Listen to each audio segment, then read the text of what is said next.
So welcome everybody. Today we're going to be talking about a couple different Autodesk tools that are available for doing simulations. So there's a couple different categories, obviously, and we're going to be actually talking about FEA and CAM today. So kind of one of the first times we've done both of these together in a webcast, but I think this will be kind of a fun one. The goal here today is to show you some of the things you can do with Inventor Nastran and where it excels at FEA. So then we're going to take that part that we simulate after we have validated the stresses and deflections that we're seeing in our design. We can then take that optimized component and then quickly generate some G-code for our machine. So what we're talking about here is, maybe you're working on a project, you've got a new prototype you want to test out. We're going to go through simulating it and making sure that it can handle the loads and achieve the performance that you want in its actual design. And then we're going to look at how we can quickly take that and simulate the actual CNC programming processes, so all of your manufacturing on your 3-axis vertical mill, so that you can then quickly get that G-code out and ready, and then cut this on your machine as quickly as possible. So let's get into it here. I want to give you guys a little bit of a background on Nastran and FeatureCAM first, so you know kind of where they fall into the Autodesk product suite, and so you know what you're getting. Inventor Nastran, it used to be called Nastran InCAD. They have then rebranded it from 2020 onwards as Inventor Nastran. This was originally acquired by Autodesk and then integrated into Inventor. So what this does is it gives you a much more powerful FEA solver that's embedded directly into Inventor, just like the Inventor FEA platform that was already in there. The advantage of Nastran is you get a lot more capability in the way that you can set up your models, but also the different analysis types. So it's embedded into Inventor, which means if you make a change in Inventor, you can then quickly update your analysis and run it again. You don't have to export your part out of Inventor. All of the Nastran FEA setups, so all of your constraints, all of your meshes, all of your loads, any data that was added with Nastran will be saved with the Inventor part file. So if you're using Vault or something like that, you can save your Inventor file back into Vault, including your modeling data and your FEA data all in one place. Some of the things you can do with Nastran, the basics, so your linear stress, linear static stress, and modal analysis. So getting an idea for how your design is going to handle a linear static scenario with a load being applied gradually and constantly. Or modal analysis, getting an idea of what your natural frequencies are. But then you take it a step further. So Inventor FEA has both of those, but Nastran has quite a bit more as far as analysis goes. You can do nonlinear. So if you wanted to look at large deformations, maybe plastic deformation in your designs, so you'd like to look at permanently deforming a component, maybe doing some sheet metal bending simulation, things like that. You can also do impact testing. So maybe you want to do a quick drop test on a new electronic design you have. Maybe you want to do just an impact test to see how something holds up to maybe a rock or a projectile hitting it at a high speed. You can do all of those tests within Nastran as well. And then you can get into some advanced linear dynamics. So maybe you want to run a naval DDAM analysis. So you need to do some high-level shock spectrum response. You can do that. Maybe you want to look at fatigues. You want to look at how something holds up to a large number of cycles over time and how fatigue affects the design. That's all within Inventor Nastran as well. So it's really a full FEA solver. You get a really large set of tools to use. And again, it's embedded into Inventor, so you don't have to use a different platform. Quick comparison with Inventor FEA. You get a lot of the same things as Inventor FEA when it comes to like your basics for linear static and modal analysis, but where you really gain a lot with Inventor Nastran is in the way you can connect components. So like rigid and spring connectors you have in Inventor Nastran, which we will be showing today. custom coordinate systems when you're working with like a cylindrical part and you need a cylindrical coordinate system, and then your more advanced analysis types as well. So with Inventor Nastran, you can improve the accuracy of your setup by using a larger range of connections and options, as well as a higher quality mesh because there's more meshing tools available, and you have more advanced analysis tools at your disposal as well. So FeatureCAM, the other product I'm going to show today, is a advanced CAM software provided by Autodesk. FeatureCAM uses feature recognition to determine where you have different features in your part, and then it finds a strategy that works best for removing that material. So if you have, for instance, a pocket on a part or a hole on your part, it will go ahead and recognize that geometry automatically, and it'll recommend a toolpath to cut that. So for a hole, it's going to recommend maybe doing a spot drill, a through drill, and then maybe a tapping cycle, for instance, for a threaded hole. If you have a pocket, it's going to recommend using some high-speed roughing to get material out of the pocket, and then maybe a secondary finishing pass to clean up the pocket bottom and sidewall. So it automatically finds those features, and then it will actually give you the toolpath and the tool required to cut everything in that part. And it also provides recommended feeds and speeds based off the material of the stock you're cutting it from. So it automatically does a lot of the work you'd have to manually do with other CAM softwares. It goes through and it determines where you have geometry, what tool to use, how to cut it, and what feeds and speeds to use. And so we'll get into that. It's extremely powerful, extremely quick to program, and it generates the G code automatically for your machine as well.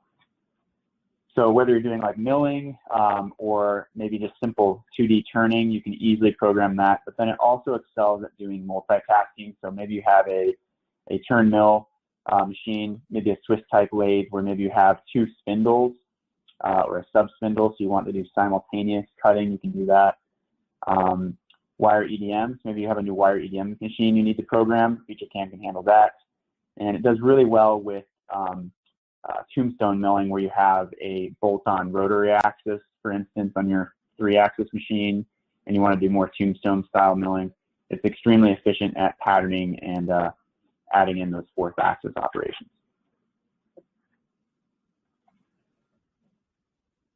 So why would we be simulating with FEA? So first step in the process is making sure your part is going to hold up to the loads it'll see in operation. So you can explore your design options, you can look at different loading scenarios, different materials, and you can evaluate your designs extremely quickly in that manner. So you can run some analysis, get an idea for where you're going to have high stresses, if those are within a comfortable range.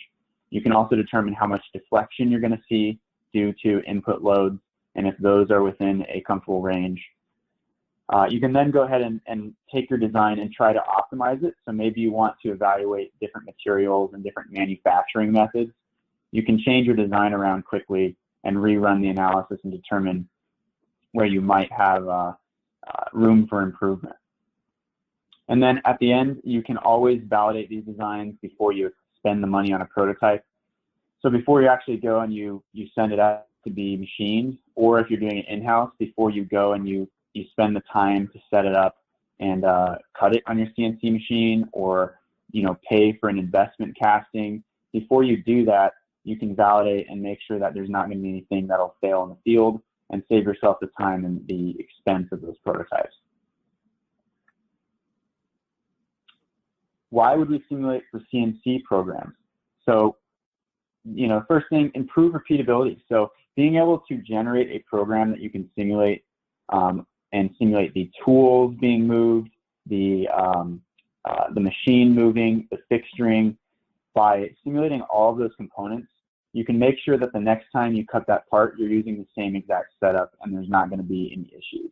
If you just generate a program and you don't have the 3D simulation, you may not even know exactly what's involved in that program until it's on the machine. So it saves you the headache of not having repeatability.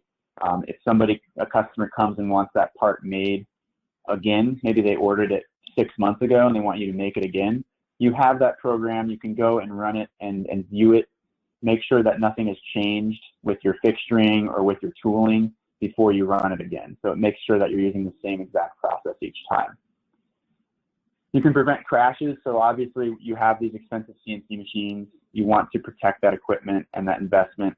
And 3D simulation with a machine simulation and fixture simulation is the best way to do that. So you want to know exactly where your tool is. You want to know where your holder and your vise or your chuck are. And you want to know where the machine table and spindle are. You could create crashes between any number of those things. So being able to simulate the entire process with the sub-spindle, with the machine and the table and the fixture, that's going to help you avoid expensive crashes and potentially downtime on your machine where maybe you're waiting for a week or two for the machine to be repaired. That's just wasted time and wasted money. And then you also get a lot more control over your machine. So if you have a 4th or 5th axis machine, those can be difficult to program if you don't have the right software. You also want to make sure you're able to run it at its full capacity. So using its entire indexing range, using its entire range of speeds. You want maximum control over those machines so that you can use them to their full capability and get that investment back and see that return. Using FeatureCAM will give you that ability to really hone in on what the best options are on the machine and how to efficiently use it.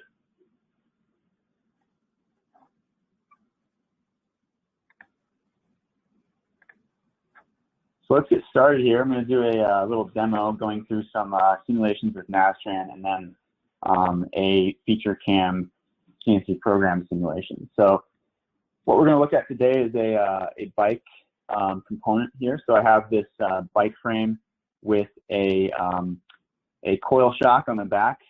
So a lot of bikes have gone to an air shock now, but this one is a metal coil shock back here.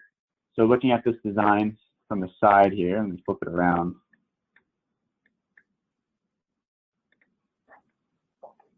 We've got the main bike frame, we've got the swing arm in the back, we've got the shock. And what I want to evaluate is this new rocker design.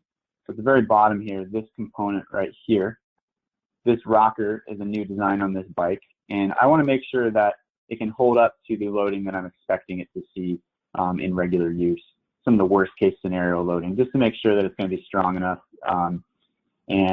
Once I have those numbers and I feel comfortable with it, I'm going to go ahead and machine a prototype with FeatureCAM and get it out to my machine this afternoon. So I want to make sure that I have validated it and I've generated that code and everything is running smoothly so that I can get this done today. So this is where you maybe have that deadline you got to hit.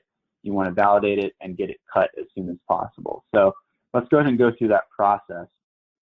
A couple things to note here. I'm not going to look at this full assembly. I'm actually just going to focus on the rocker arm today. But I'm going to use a few elements that will help me include some of the effects of, for instance, the spring here.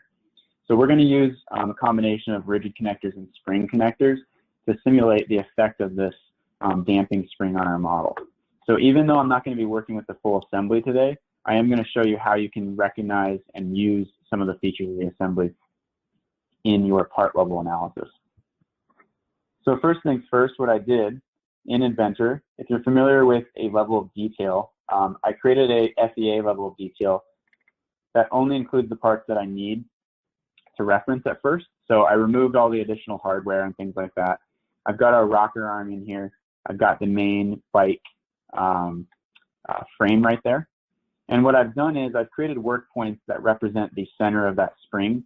So there's a work point on the frame right here at the center where that spring is connecting to the frame. And then another work point down here at the center of where the spring interfaces with my rocker. So I've created some work points that represent the center points of that geometry that I still need to use. And then everything else is pretty much the same. So jumping over to Inventor Nastran, it's built into Inventor, so I don't have to leave or export. And the nice thing is I can use these levels of detail in Inventor Nastran, so it ignores all the other components. And so what I'm going to do is, since I'm not using this, this frame, I can go ahead and just exclude it from the analysis. So I can still use components from that frame, like that work point, but the actual geometry itself is going to be excluded from my FEA. So we'll keep it in there so we can see kind of where it's at, but we're going to focus on this rocker here. So first things in Inventor Nastran, we're going to look at a couple of things. First, we're going to set the model up, and then we're going to use two subcases. First subcase is going to be a vertical load, so we're going to look at the load coming in from the wheel. So that's going to be a load acting vertically in the Y direction here on this.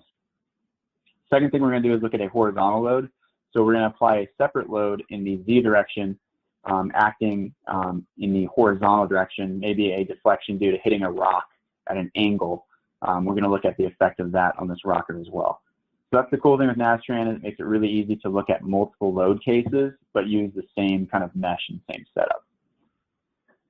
So let's go ahead and just go through this. So we'll select the material first. Move this out of the way here. So I'm just going to go grab a material. Let's just say that this is going to be made out of aluminum. Maybe it's just going to be like an aluminum 6061. Let's grab that for now. And I'm going to change the units on my document to inches. So grabbing aluminum for our material, then I'm going to go through and just kind of set this up and say this rocker here is going to be a solid element. So you have multiple element types, solid, shell, and line. We're going to use a solid to define that. I'm going to grab my aluminum 6061. We're just going to call this my rocker. So click OK. We'll go ahead and define our mesh. I'll just use like a 1/4 inch mesh to start and generate it. So we're building our finite element mesh. So now that I have this mesh here, I can use this part. It's being recognized by the solver now that I have a finite element mesh applied to it. So next step is defining how I'm going to connect things. So where it comes into the frame is going to be pinned, but in order to accurately represent where that pin axis is, I'm going to use a rigid body connector to represent the rotation center. So instead of pinning this part with a pin constraint on this face right here, for instance, I'm actually going to allow for this rocker to pivot about the center axis as opposed to the nodes around the edge of this face. So if you pin it at these nodes, it's rotating about those nodes. But if you pin it about the center axis, it rotates about the center axis, which is more accurate. So in order to do that, I need to first create a connector. What this does is it ties in those nodes on my face to the center axis, and then I can constrain it about that axis. So we'll do a rigid body. I'm going to grab onto the two faces that are going to be connected to that pin. I'm going to say point at center, so it creates a work point at the center of those two faces. We're going to call this frame pin. So you'll see those laser beam looking things. What that's doing is it's connecting the center point of this axis to those external nodes, so that now I can take a constraint and select that point in the middle, and I can go ahead and constrain all of those nodes about that center axis. So I've added a constraint in the middle on that same work point, and we're going to call this pin. And I'm going to allow for this to rotate about that axis, which in this case, if you look at this frame, that is going to be the Z-axis. So my coordinate system down at the bottom, that's my Z. So I'm going to go ahead and clear the rotational degree of freedom, which means this whole rocker can rotate about the Z. And that way, when it does receive that load and it starts to rotate, I don't want the frame taking that load. I want the rotational aspect to be applied to the spring, to the coil spring that I have applied. So we're going to go ahead and create that spring as well. So we're allowing for that rotation. So I'll clear RZ so it's free to rotate. And now we'll go ahead and design our spring here. So that's another thing that's really easily done in Inventor Nastran. This is something you won't have in Inventor FEA as well. If you go to connectors, you can do a spring. And all it requires is an endpoint for each side. So I'm going to go ahead and click on the endpoint where it interfaces with the frame. and then I'm going to grab the endpoint where it interfaces with my rocker, and it creates this kind of funky looking spring. This is what I will use to define the stiffness of that coil spring. So it's going to have a stiffness applied to it. I'm going to call this coil spring. And this is going to be, we're going to go ahead and give it a 500 pound-force per inch stiffness, which is pretty standard for those coil springs. So we'll do 500 pound-force per inch for our stiffness. And I'm also going to apply stiffness in other directions. So K1 through 6 here correspond to the degrees of freedom. So K1 would be stiffness in the X direction, K2 would be stiffness in the Y, K3 would be stiffness in the Z, and then rotation of each axis. So we'll do 500. I'm just going to go ahead and apply the same stiffness in each direction to start. So it's a 500 pound-force spring. What we'll do is we'll then go ahead and constrain the end of it. So I'm going to allow for it to be kind of bottomed out and fixed on the other end. So we'll go ahead and fix one end of the spring. I'll call this spring end. So it's going to be able to rotate about the frame, but then it also is bottoming out on the frame on the other side. It just has that stiffness from one point to the next. So we've got our spring, we've got our constraints, and now I need to tie this spring into my model. So what you can do with a spring connector is you can take the endpoint and actually combine it with our structure. So where this spring pushes on the rocker, I'm just going to go ahead and tie it in with a rigid body connector. So we're going to rigidly connect where the spring is coming down to that axis. We're going to tie it into the cylindrical sections of our rocker. So when this rocker deflects upward, that rigid body connector will push the spring back towards the frame and use that 500 pound-force per inch stiffness. So we'll call this rocker attachment. So I always name those so I know what they are. So now what we have is the rocker rotating about the frame. It's going to use the rigid body connector to pick up the spring and push the spring back to the frame with a 500 pound-force per inch stiffness. So this is kind of a unique way, kind of a cool way you can use those spring connectors to represent stiffness in your model. And this allows me to remove and allow for a little bit of additional rotation in the model that I wouldn't be able to do with other FEA solvers. So it allows me to rotate this rocker and take into account the coil spring stiffness. So rather than taking the time to model in that coil spring and try to figure out how to get that to simulate properly, you can replace the assembly component with a simple rigid body connector and a spring connector like this, and really streamline your workflow. So at this point, really all this needs, now that it's kind of constrained and held together, I need to decide kind of what my loading is going to be.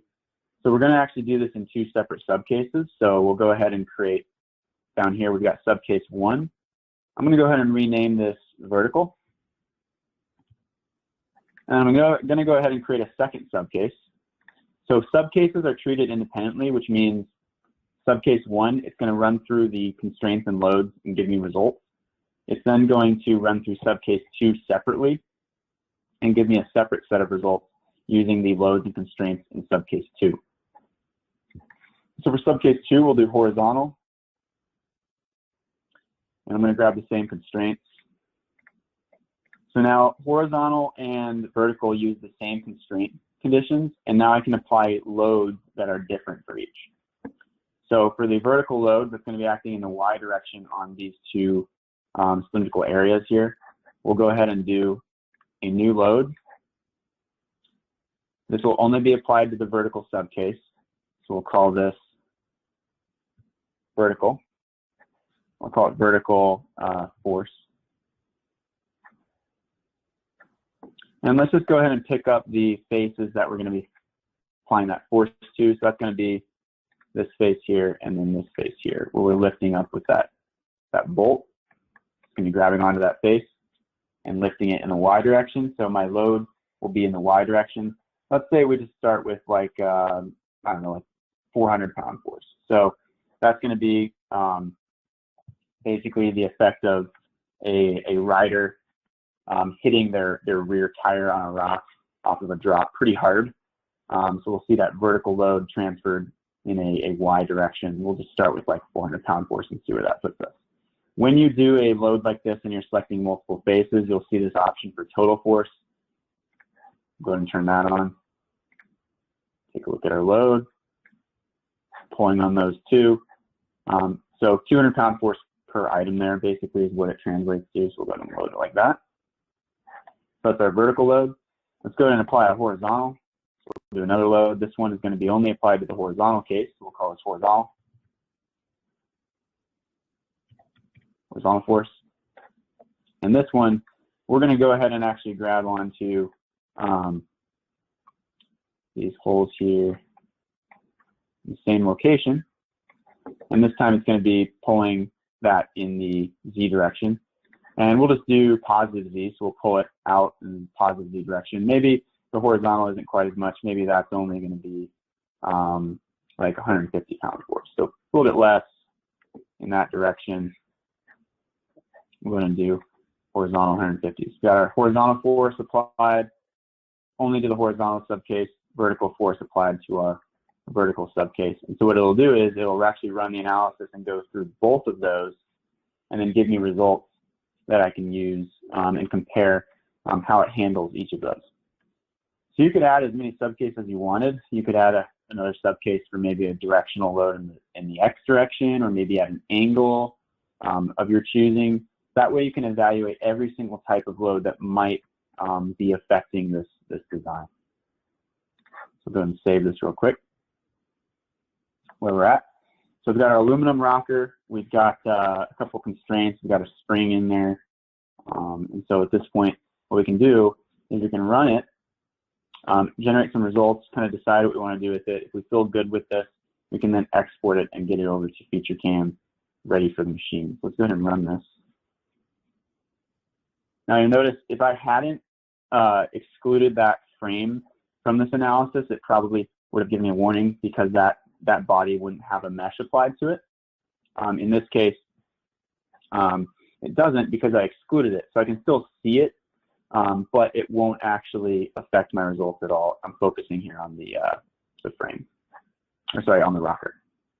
So you'll notice it gives me two result sets. The first result set shows my reaction in the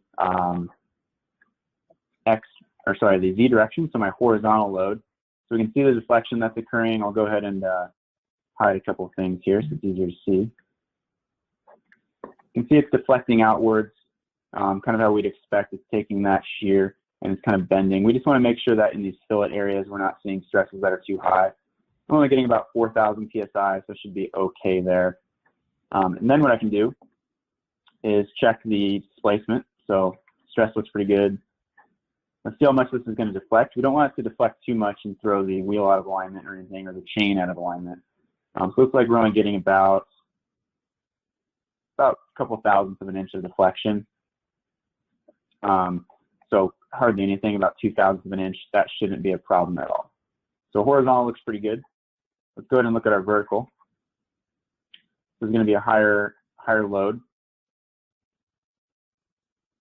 The vertical direction, we're seeing about 8,000 psi, so we're still in a pretty good location. We got about a yield strength of I think close to 40. So if we were to just kind of look at our safety factor here, so we'll go to other. Should be in a pretty good range for safety factor as well. Safety factor here, pretty low. I mean, down to like not too much there. So in general, pretty good for the safety factor and the stress. We've only got about 8,000 psi here for our solid von Mises. Let me go back down here. So pretty good shape with this. I could probably take even more of a load than that, but you can see most of the stress is going to be isolated to those arms, kind of distributed, and then we're getting a bit of a riser kind of near that whole location as well. But it's pretty well distributed. I like the design. And then I can also check how much it's going to displace under that loading, so how much it's going to compress that spring. And just under that initial load, looking at it from the side here, with the vertical direction only, it's only displacing it about 1/2 of an inch. So if it was taking a direct vertical load, it would go 1/2 an inch. If the load is at an angle, it might displace the spring even more than that. But you can see the effect of that spring connector in here. It allows for the entire rocker to pivot, which is what we'd expect. And then as it pivots, that spring starts to stiffen and apply that, so that instead of just spinning and rotating like 6 inches, it only rotates about ½ an inch because that spring applies some stiffness to it. So a really advanced assembly like that, you can simplify down to something like this using those rigids and that spring connector. And then using those subcases, you can save yourself time. Instead of setting up multiple analyses, you can just change the load and then generate all of the results at once, rather than having to go back and forth and regenerate the same analysis each time.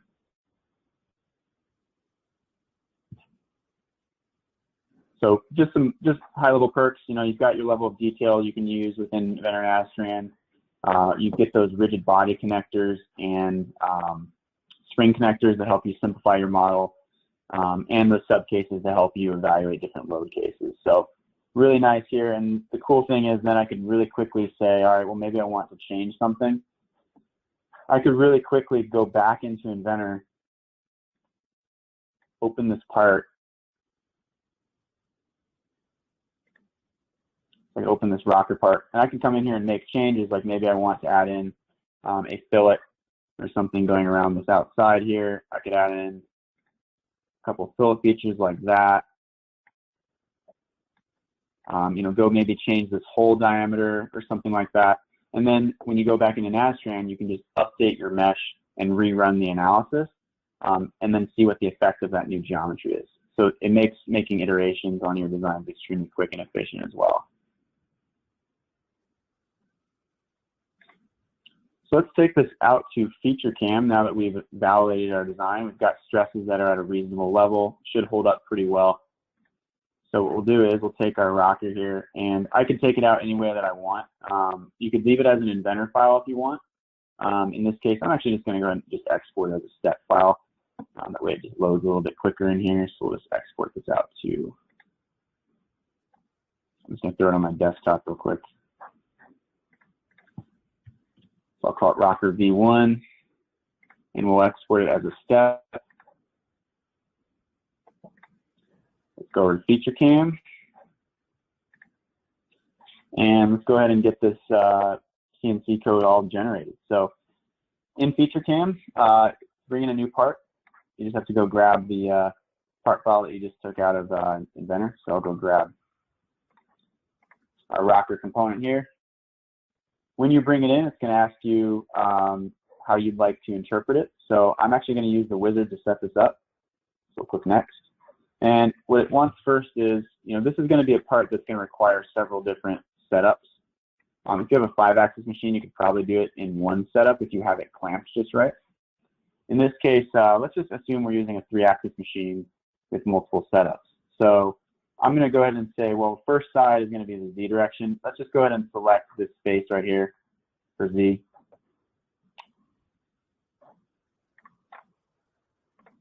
Looks pretty good. X direction doesn't really matter. I think the Y is towards the back. That's fine. I'm going to use a block stock, and I can actually compute the block automatically and then choose kind of how I want to add material. So if I say 0 stock all the way around, it basically just sizes the box to be like the minimum dimensions of the part.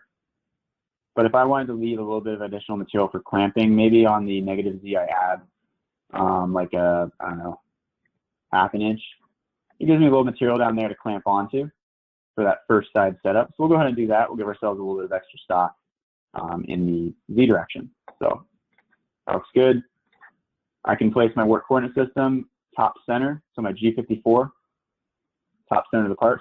You can also use like a corner if you want to touch off on the corner of the part, or you can use the bottom or the side. You can also pick a location if you'd like to pick a specific feature in the part that you'll use for your G54 reference. But in this case, top center should be fine.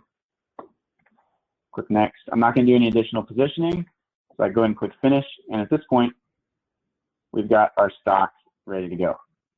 So the stock process is really quick, and the cool thing is that wizard walks you through the whole process, so you don't have to be an expert. It walks you through every step that's required. So we've got our first setup. What I'm going to do next is I'm just going to go ahead and generate my second setup. So I'm going to create another setup. This is going to be my G55, so my setup on the bottom of the part for my secondary operation. So we'll call this setup 2. My 0 is going to be on the bottom center. So I'm going to click bottom center so that it sets my G55 to be the bottom center face. And we'll click OK. So now I've got setup 1 on the top, setup 2, G55 is going to be on the bottom.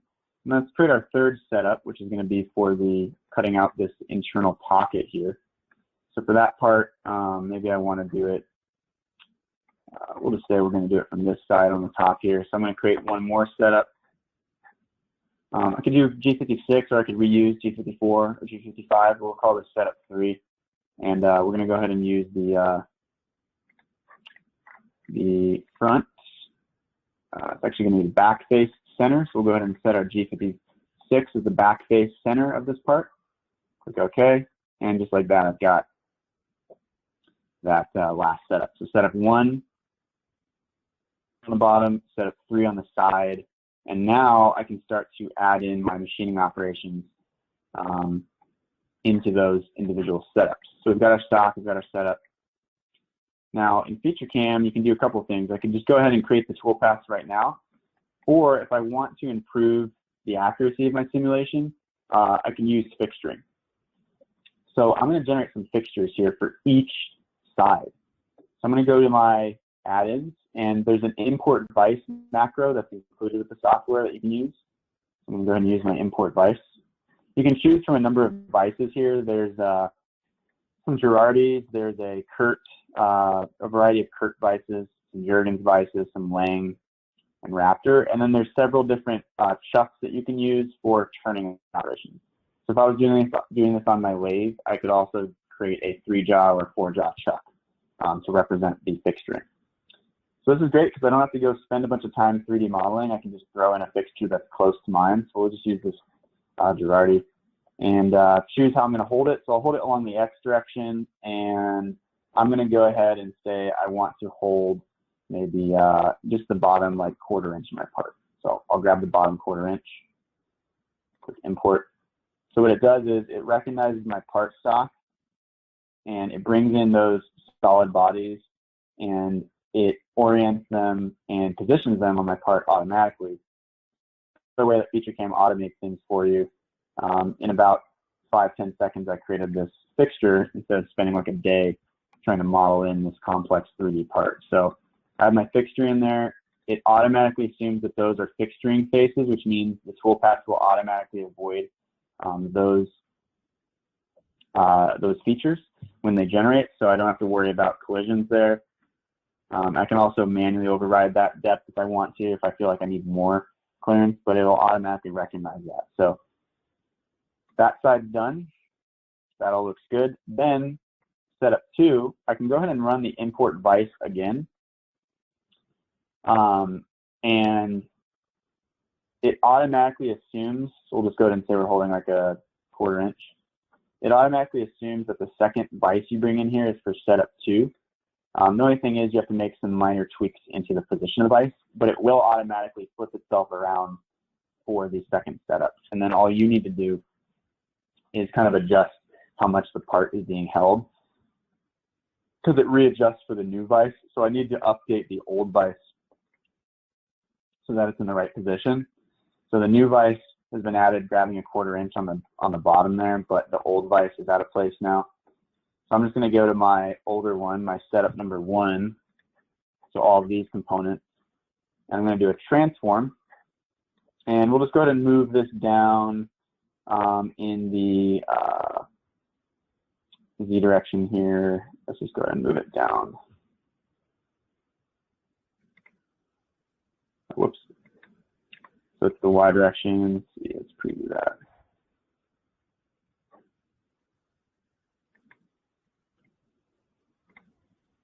So I'll move it down maybe an inch, kind of see where that lines up here. Looks like we need a little more than that, maybe 1.5. So that is just down at the bottom, maybe a little bit more, maybe 1.65. I'm going to move it so that it's only clamping the bottom portion of that, and then we'll go ahead and click apply, click OK. So now both Vises are kind of in proper positioning. so that when I simulate, it's going to hide the alternate vise, but when I simulate, it will include both of those in there. And then the last thing I need to do is just set up the third setup. So those look good. Do one more setup. And obviously, you don't have to do any of this, but it's nice to have the fixturing in here because it makes sure that I'm not going to have any collisions. So this is going to be for setup 3. We'll hold it along, just go ahead and hold it along the X as well. And we'll just hold on to like 1/4 of an inch. Actually, in this case, we'll hold on to like 1/2 an inch because it's going to be probably going to need a soft jaw to do the final operation unless you did it initially. Just to hold those curved sides, you'll probably need some level of soft jaw for that. But we'll go ahead and throw this in here.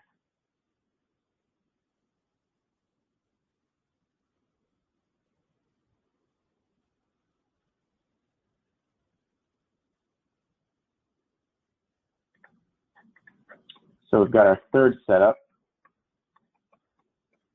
So it kind of looks chaotic, but basically what you end up getting once you adjust everything, let me go ahead and switch over and show these guys.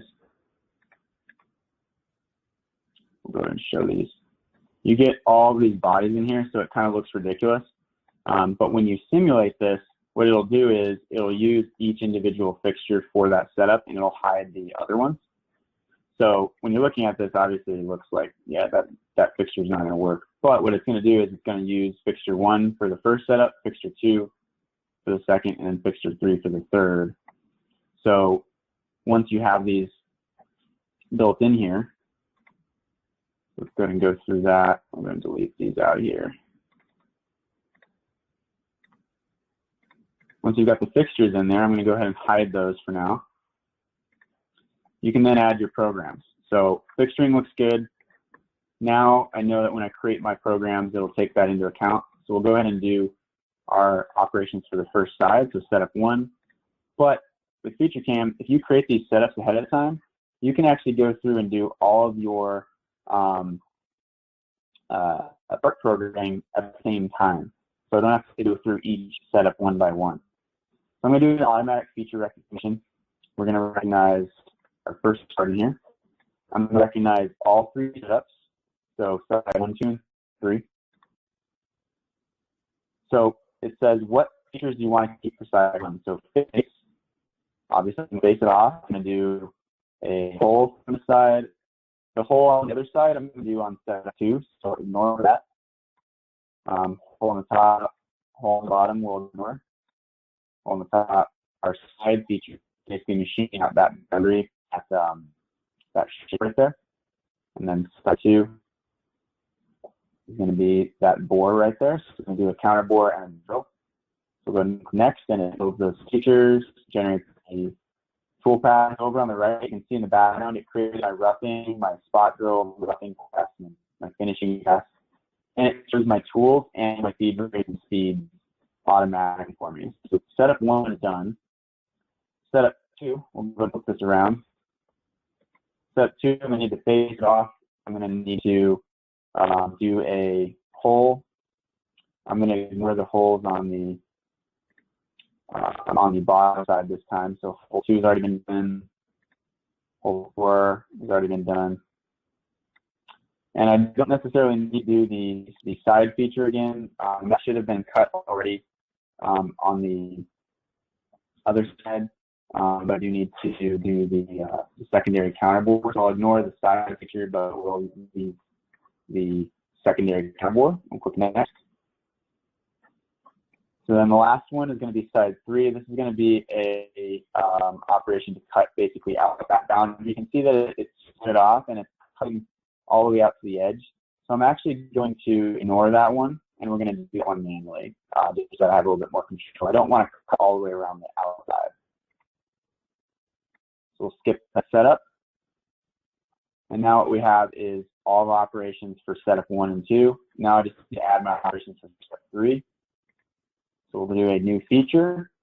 This is going to be the side feature. I'm going to select the side surfaces that need to be cut still. So the only thing remaining is going to be these surfaces on the inside of this pocket. So those surfaces right there. So we'll add those. Gives me my side feature. And what I'm going to do is I'm just going to make sure that it cuts from the top. So I'm going to cut basically the top of my stock, make sure it goes all the way up. I'm going to go all the way down to the bottom of my stock just to make sure, or the bottom of my part will good. Just to make sure that it cuts all the way through. I don't leave anything there. So that should be pretty good. And go ahead and click finish. And from our tooling for this part, we're going to go ahead and grab a like a 1/2 inch end mill. Got that. That should be plenty of reach. Should be good there. So then at this point, I have all the string all in toolpath. I programmed 3 sides. I did that all in, probably less than 10 minutes or so. So now I want to simulate. We'll do a 3D sim. And you'll notice it brings the stock, it brings in the fixture. So I've got all of that in here simulating where I'm clamping it. And then when I simulate, it brings in the tool, the holder, everything, and it's going to simulate these operations one by one. But I have that fixture in so I can really make sure there's not going to be any collisions. And it'll warn you if there are. So you can simulate this whole process, do side 1. When it's done side 1, so it's going to go ahead and do its roughing. It's going to come in here and do the finishing pass all the way around the outside. And then notice it's just a side 2. So I rotate it around, it flips around, it grabs on the other side with the secondary vise I brought in. Now it starts doing its facing operation. So we'll fade everything off, drill the holes, and then come back in and do our final facing cleanup pass on side 2. And then it flips it over and it grabs it with side 3. So it's oriented side 3 now, clamping it with the vise along the sides. And I'll go and simulate that, coming in and doing the roughing pass to clear up that pocket.